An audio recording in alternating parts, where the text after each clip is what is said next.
Le Flash Info avec le centre de stockage de la Manche. Il avait été exclu de son lycée à tort. Le tribunal administratif de Caen a condamné l'État à indemniser la famille d'un ancien élève de l'établissement Jean-François Millet à Cherbourg. En février 2016, le conseil de discipline avait reconnu par erreur cet élève de premier responsable du harcèlement de l'un de ses camarades de classe.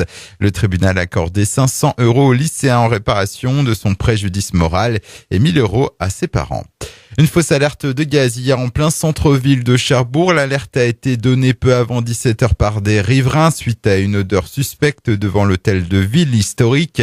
Plusieurs véhicules d'intervention d'EDF, des pompiers et plusieurs policiers municipaux ont été mobilisés. Un périmètre de sécurité a été installé. Les arrêts de bus du réseau Zéphyr ont été suspendus.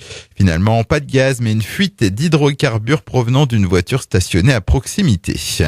À Coutances, un migrant éthiopien de 20 ans arrêté hier au commissariat de Saint-Lô où il était venu pointer. Il va être renvoyé vers la Suède, pays par lequel il était entré dans l'Union européenne.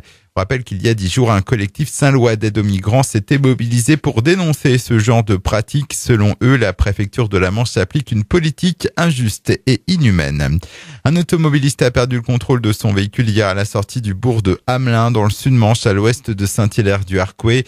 Sa voiture a fini encastrée dans un mur. L'homme était seul à bord de son véhicule. Il a été pris en charge par les pompiers. Et puis, il y avait de l'animation hier dans les rues de Coutances. Deuxième édition de la course de caisse à savon organisée autour du centre Les Unelles par des étudiants en deuxième année de BTS Aménagement paysager du lycée Nature. Le public a répondu largement présent dès 14h pour le départ des bolides.